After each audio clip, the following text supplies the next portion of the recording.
Ian Ash knew early on he wasn't like the other kids in his Waukesha neighborhood. When I was a kid, I didn't really have a lot of friends. I didn't have a big social life. All my communication was done through music.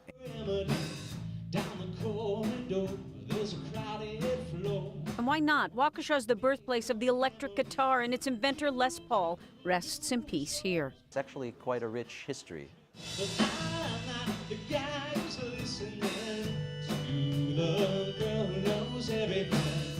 Ian's passion rubbed off on another kid in the neighborhood, a bass player by the name of Matt Chivas, although everybody calls him Chivo. Kind of in his own little shell.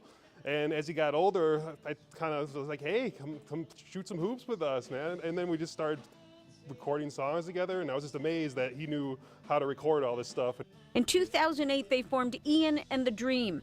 Ian's vocal skills, which had already garnered several awards, capturing the attention of renowned producer Stephen Short, who worked with the likes of Genesis and Paul McCartney, and who produced the Dream's first two albums. Always inspired us to do new things, try new things, whether it be new art, new music, or new activities, and learn new things. So how is it, Ian, that you keep this a dream and not a nightmare? Before Brian was in the fold, there was some Ian and the Nightmares going on. Then all of a sudden, this guy came into the fold, and he's been our longest standing drummer now for, is it 4 years? More.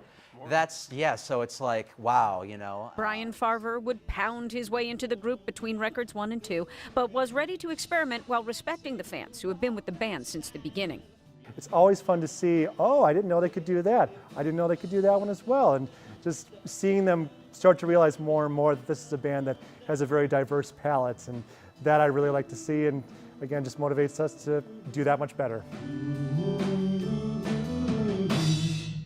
But the Dream would come up against the reality of a cancer diagnosis for Ian's beloved producer during the making of their third album. One of those tough things. He was such a nice guy that even when he was going through his treatments, in between his treatments, he would still be calling me or emailing and offering us opportunities.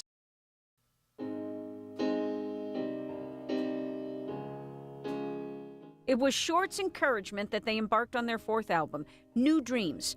It brought a new sound, and unfortunately, they had to do it without Short. It was just kind of a tough thing to deal with him passing away in the middle of the record. And did it change at all how the record came out?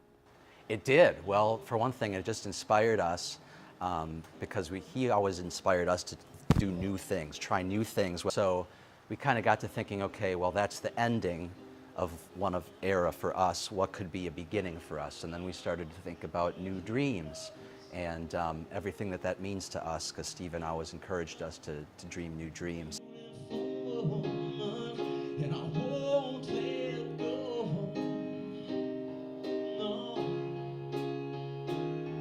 New Dreams is dedicated to Short, and it represents Ian's determination to play his music whatever form it takes.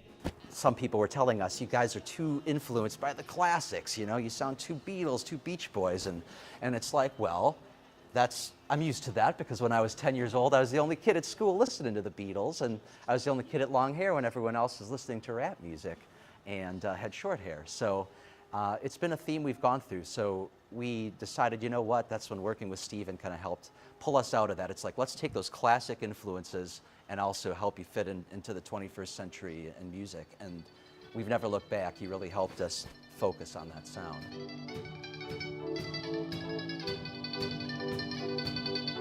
This deliberate attempt to create a new sound achieved their old school influences from the Beatles to the Beach Boys intact, with the melding of new musical trends.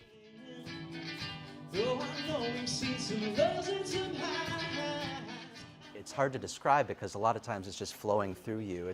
In a way, it's almost a spiritual thing, because sometimes I'll hear melodies out of thin air, or it'll be so consuming that no matter what I'm doing, I have to stop and drop everything and write a song.